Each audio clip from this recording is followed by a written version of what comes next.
भावी प्रधानमंत्री नरेंद्र मोदी अपने संसदीय क्षेत्र बनारस पहुंचे। बाबा विश्वनाथ के दर्शन के साथ साथ मोदी ने गंगा आरती में हिस्सा लिया। इस दौरान मोदी ने एक बार फिर ये बात दोहराई कि वो काशी गंगा के बुलाने पर आए हैं। मोदी ने दावा किया कि वो काशी को बदल कर रख देंगे।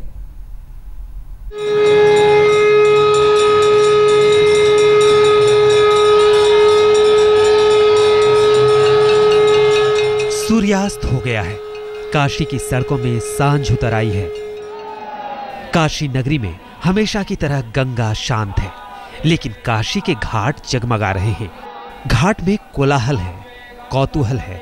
बम्पर जनादेश की ताकत के साथ काशी के घाट में पधारे नरेंद्र मोदी गंगा को नमन कर रहे हैं।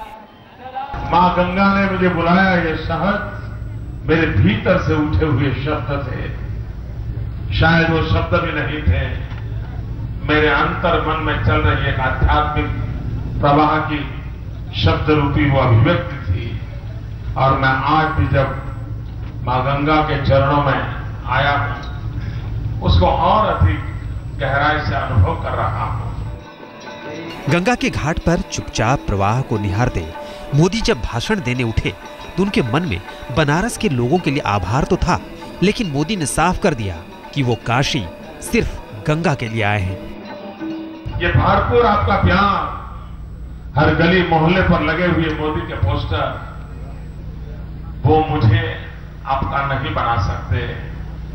आपका मुझे बना दिया है मां गंगा ने।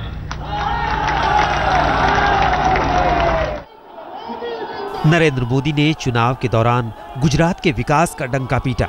मुलायम सिंह से गुजरात होने का मतलब पूछ तंज कसा। मोदी के दावे खूब चले, चुनाव के नतीजे इसकी मिसाल हैं। लेकिन अब यही विकास देश के हर हिस्से में होने की उम्मीद संजोए आम आदमी मोदी की तरफ आशा भरी निगाहों से देख रहा है। काशी को भी खुद को बदले जाने की आशा है। बनारस के सांसद और देश के भावी प्रधानमंत्री को इसका पूरा आभास है। मां गंगा ने ही मेरे लिए कुछ काम तय किए, और जैसे जैसे मां गंगा मेरा मार्गदर्शन करती रहेगी, मैं उन कामों को पूरा करता जाऊंगा। भगवान शिव के त्रिशूल पर बसी काशी का प्रलय में भी विनाश नहीं हो सकता। बनारस की संस्कृति से गंगा का गहरा संबंध है। बनारस उत्तर भारत का सांस्कृतिक केंद्र और आध्यात्मिक राजधानी है, लेकिन काशी ने पिछले कुछ सालों में बहुत कुछ खोया है। मोदी विकास का दावा कर रहे हैं, लेकिन मोदी बनारस के लोगों से भी कुछ उम्मीद रखते हैं। जो सपना मैं काशी से शुरू करना चाहता हूं,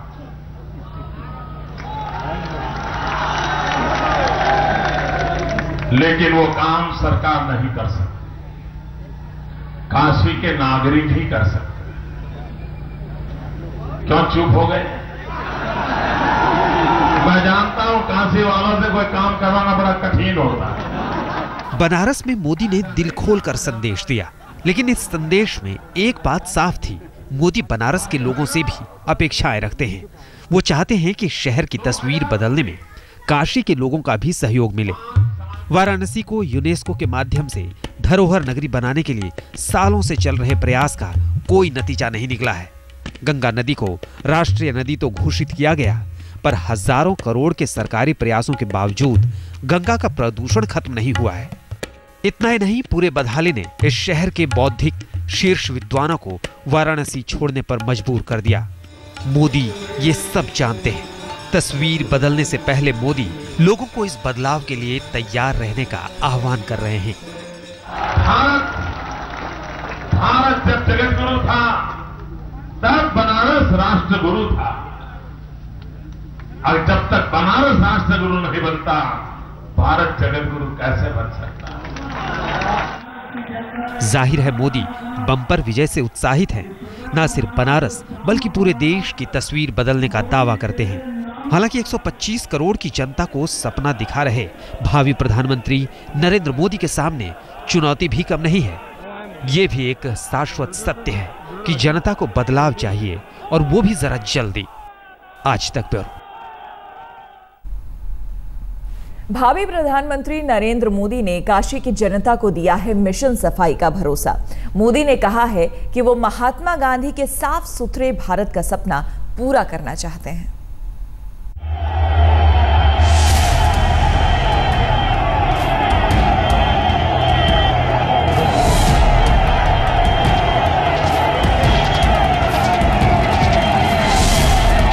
काशी के लहुरावीर चौक से गुजरता ये काफिला है देश के नए होने वाले प्रधानमंत्री नरेंद्र दामोदर दास मोदी का।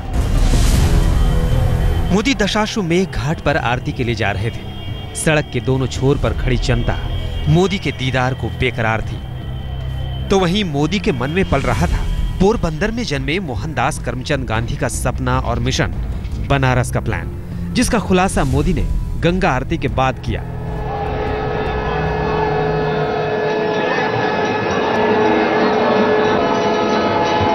मोदी के साथ बीजेपी अध्यक्ष राजनाथ सिंह और यूपी बीजेपी के प्रभारी अमित शाह भी मौजूद थे।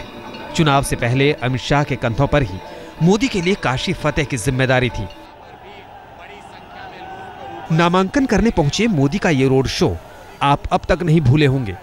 शायद इसी रोड शो के दौरान मोदी ने तैयार कर लिया था काशी का रोड मैप। मोदी ने काशी की टूटी फूटी सड़कों और खस्ताहाल गलियों में गंदगी को इस शिद्दत से महसूस किया कि सफाई को अपना पहला मिशन बना लिया है।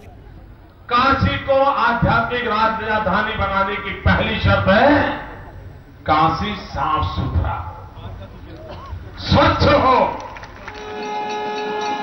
मोदी का ये बयान कई मायनों में अहम है। पहला तो ये कि वो काशी से गंदगी दूर करना चाहते हैं और दूसरा मोदी काशी को देश की आध्यात्मिक राजधानी जैसा दर्जा दिलाना चाहते हैं। अब तक गुजरात के विकास मॉडल का जिक्र करने वाले मोदी को अब देश के विकास का मॉडल तैयार करना है, जिसकी शुरुआत वो गांधी का सपना जीकर काशी से करना चाहते हैं। महात्मा गांधी के 150वीं जयंती अगर मनानी है तो क्या देश महात्मा गांधी के एक आग्रह को पूरा कर सकता है, और वो है सफाई। मोदी ने मिशन सफाई के प्लान का खुलासा तो किया ही, साथ ही बातों बातों में उसे पूरा करने की समय सीमा भी तय कर दी।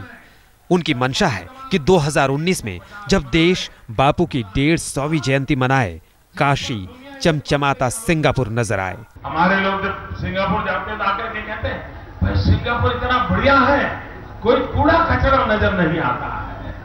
तो मैं लोगों को पूछता हूं, भाई सिंगापुर में कोई कूड़ा कचरा नजर नहीं आता है, क्या किसी को डालते हुए देखा था क्या? मोदी ने सरकार की जिम्मेदारियों के जिक्र के साथ बातों बातों में जनता को भी उसकी जिम्मेदारी का एहसास दिला दिया। कहा बनारसी पान तो ठीक, लेकिन उसकी पीक सधी रखनी होगी। पान खाकर के भारत माता की जय बोल करके जो पिचकारी लगाता है, ऐसा कभी देखा था क्या? मोदी जानते हैं कि काशी में वो हर वजह मौजूद है जो सैलानियों को इसकी ओर खींचता है। अब अगर काशी साफ सुथरी भी हो गई तो पर्यटन का विकास तय है। अगर पर्यटन बढ़ा तो काशी खुद ब खुद संवर जाएगी। दूसरी ओर मोदी इसे गांधी का सपना मानकर पूरा करने की बात कह रहे हैं।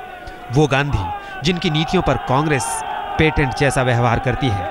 जाहिर है सीटें छीनने के बाद अब मोदी कांग्रेस से बापू ब्रांड को भी छीनना चाहते हैं। यानी एक सफाई हजार अच्छाई। आज तक ब्यूरो।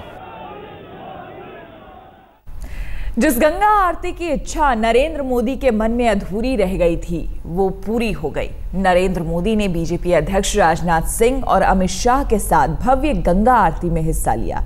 करीब 1 घंटे तक चली महाआरती के मोदी साक्षी बने। देश के दिन बदले हैं, राजनीति की संस्कृति बदली है। नई राजनीतिक संस्कृति के वाहक वाराणसी के घाट पर आए हैं, इसलिए पुराने घाट की साँझ नई है। नरेंद्र मोदी की जो आस अधूरी रह गई थी, अब पूरी हो रही है। भारी सुरक्षा व्यवस्था और भरे घाट के बीच नरेंद्र मोदी राजनाथ सिंह और अमित शाह के साथ दिख रहे हैं। दशाश्वमेध घाट पर नई छटा छाई है, रोशनी के साथ दीपों की माला है।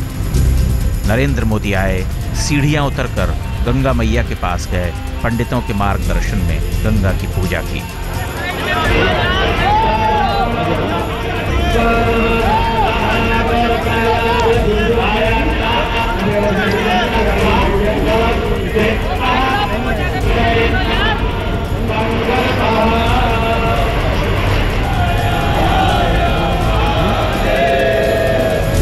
देर खड़े रहे।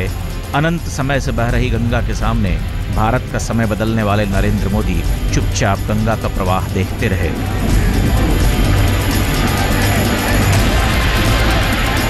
पूजन के बाद मोदी ऊपर आए, फूलों से सजे मंच पर आकर बैठ गए।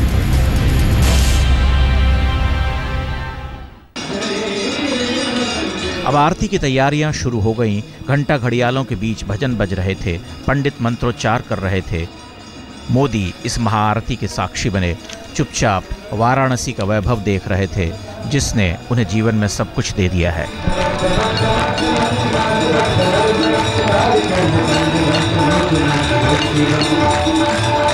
आरती शुरू हुई तो पूरे विधि विधान से पंडितों ने तरह तरह से मां गंगा की अर्चना की।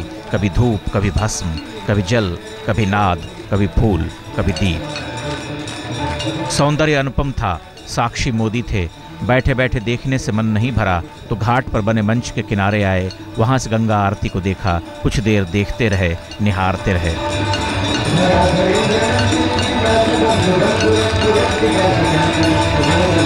करीब घंटा भर चली आरती में प्रकाश, संगीत, प्रार्थना, प्रतीक सबके दर्शन हुए। मोदी मुग्ध थे। वाराणसी मोद बना रही थी। एक आस जो अधूरी रह गई थी पूरी हुई। मोदी वाराणसी के हुए। वाराणसी जो सबकी है, मोदी की भी हो गई। इस महाआरती में महापरिवर्तन के दीप जले हैं, आशाओं का प्रकाश फैला है। भारत के सबसे महान, सबसे प्राचीन शहर से भारत के नए युग का आरंभ हो रहा है। नरेंद्र मोदी के विरोधी उन पर विभाजन की राजनीति के आरोप लगाते हैं, लेकिन चुनाव जीतने के बाद काशी पहुंचे तो बात विकास की। काशी का मॉडल उन्होंने पहले ही लोगों को बता दिया था। यहां पर आए तो लोगों से सहयोग की बात की। कहा कि अगर काशी को आध्यात्मिक राजधानी के तौर पर देखना है तो शुरुआत खुद करनी होगी, साफ सफाई पर ध्यान देना होगा। वाराणसी से श्वेता सिंह के साथ आज तक ब्यूरो। पिछले 30 साल में एक पार्टी को स्पष्ट बहुमत नहीं मिला, लेकिन 2014 के जनादेश ने बीजेपी को अपने बल पर सरकार बनाने की ताकत दे दी। कांग्रेस का ये अब तक का सबसे खराब दौर है। कांग्रेस के पास इतने सांसद भी नहीं हैं कि वो विपक्ष का दर्जा ले सके। जाहिर है बनारस में मोदी ने इस मौके को जाने नहीं दिया। वक्त आभार प्रकट करने का था, इरादों और दृष्टि को साझा करने का था, जीत का जश्न मनाने का था। लेकिन सियासत में वोटों के जादूगर मोदी जरा आक्रामक थे। सफलता के रथ पर सवार होकर अपने लोकसभा क्षेत्र वाराणसी पहुंचे। कहा गंगा ने उन्हें बुलाया है। लेकिन 3,70,000 वोटों से जीते मोदी विपक्ष पर हमला करने से अपने को रोक ना सके। जो बिना मांगे परोसे उसे मां कहते हैं। मुझे बनारस की जनता से मांगने का भी सौभाग्य नहीं मिला। मेरे मुंह पर ताला लगा था और इसलिए मैंने आपसे मौन संवाद स्थापित किया था।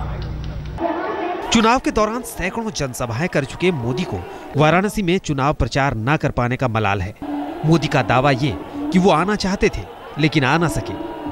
उन्हें उनके मतदाताओं से बात करने से रोका गया। लेकिन काशी की जनता ने तस्वीर को पलट कर रख दिया। ऐसा चाहता देश की जनता ने मारा है भाइयों, ऐसा कभी बोले। 10 साल से सत्ता पर काबिज कांग्रेस को आम चुनाव में करारी शिकस्त का सामना करना पड़ा। लोकसभा में उसकी ताकत 44 सीटों तक सिमट गई है। यूपीए में कांग्रेस के साथ गलबैया कर रहे समाजवादी के पास 5 सीटें हैं, जबकि मायावती का तो खाता ही नहीं खुला है। लोकसभा चुनाव में कांग्रेस सहित किसी भी दल को इतनी सीट नहीं मिली है कि वो लोकसभा में मुख्य विपक्षी दल बनने की योग्यता रखता हो। ऐसे में कांग्रेस को सत्ता पक्ष की कृपा पर ही मुख्य विपक्ष की भूमिका में रहना होगा। विजयी मोदी विरोधियों की पतली हालत पर कटाक्ष कर रहे हैं। पहली बार हुआ ऐसा है कि देश में गठबंधन से सरकारें तो बनती थी, लेकिन पहली बार ऐसा हो रहा है कि गठबंधन से शायद विपक्ष बनाना पड़े। अधिकृत विपक्ष बन ही नहीं पा रहा। और इतने अधिकृत विपक्ष बनने के लिए गठबंधन करना पड़े। लेकिन तस्वीर का दूसरा पहलू भी है। मोदी को 30 साल बाद देश की जनता ने पूर्ण बहुमत दिया है। सरकार चलाने के लिए गठबंधन राजनीति का अब उनके ऊपर कोई दबाव नहीं है, लिहाजा मोदी से उम्मीदें बहुत ज्यादा हैं। वाराणसी से अनूप श्रीवास्तव और श्वेता सिंह के साथ आज तक ब्यूरो। नरेंद्र मोदी कल रात वाराणसी से वापस लौटने के बाद गुजरात निवास में उन्होंने रात काटी। आज मोदी संघ प्रमुख मोहन भागवत से मुलाकात करेंगे। सूत्रों के मुताबिक कैबिनेट की रूपरेखा पर चर्चा हो सकती है। नरेंद्र मोदी देर रात करीब 11 बजे काशी से दिल्ली वापस लौट आए। मोदी का काफिला एयरपोर्ट से सीधा गुजरात निवास पहुंचा। मोदी आज की रात गुजरात निवास में ही रुके। बीजेपी के प्रधानमंत्री पद के उम्मीदवार नरेंद्र मोदी शनिवार को बनारस में पूजा अर्चना करने के बाद दिल्ली लौटे। तकरीबन रात 11 बजे नरेंद्र मोदी दिल्ली लौटे और दिल्ली के कौटिल्य के इस गुजरात भवन में आकर ठहरे। गुजरात भवन की जो सुरक्षा व्यवस्था है दिल्ली पुलिस ने बेहद टाइट कर रखी है। सूत्रों के मुताबिक नरेंद्र मोदी आज दिल्ली में ही रहेंगे। सुबह करीब 9 बजे संघ प्रमुख मोहन भागवत से मोदी की मुलाकात होनी है। सूत्रों के मुताबिक इस मुलाकात में गुजरात के नए सीएम के नाम पर विचार होगा। इसके साथ ही मोदी के शपथ लेने और उनके कैबिनेट के बारे में बात होने की संभावना है। इसके पहले लोकसभा चुनाव का प्रचार खत्म होने के तुरंत बाद नरेंद्र मोदी ने संघ प्रमुख मोहन भागवत से मुलाकात की थी। सूत्रों के मुताबिक संघ प्रमुख से मुलाकात के बाद मोदी बीजेपी अध्यक्ष राजनाथ सिंह से मिलने पहुंचेंगे। इसके बाद पार्टी अध्यक्ष से मोदी की मुलाकात में नई सरकार की रूपरेखा तय होगी। मोदी के साथ काशी गए राजनाथ सिंह ने 2-4 दिनों में मोदी सरकार के शपथ लेने की बात कही थी। मैं इसे पूरी तरह से क्लैरिफाई कर देना चाहता हूं कि जो तरह तरह के स्पेकुलेशन इस समय मीडिया में चल रहे हैं, वोट सेरेमनी 21 को होगी, कोई कहता है 24 को होगी, ऐसा कुछ नहीं है। वोट सेरेमनी की डेट के बारे में अभी तक हम लोगों ने कोई डिसीजन नहीं किया है। पार्लियामेंट्री पार्टी के लीडर का चुनाव हो जाने के बाद ही वोट सेरेमनी की डेट फाइनल की जाएगी। मोदी आज ही लालकृष्ण आडवाणी से भी मुलाकात करने वाले हैं। सूत्रों के मुताबिक इस मुलाकात में आगामी सरकार में आडवाणी की भूमिका पर बातचीत हो सकती है। इसके साथ ही मोदी पूर्व प्रधानमंत्री अटल बिहारी वाजपेयी से भी आज मुलाकात करेंगे। दिल्ली से रीमा पाराशर के साथ आज तक ब्यूरो।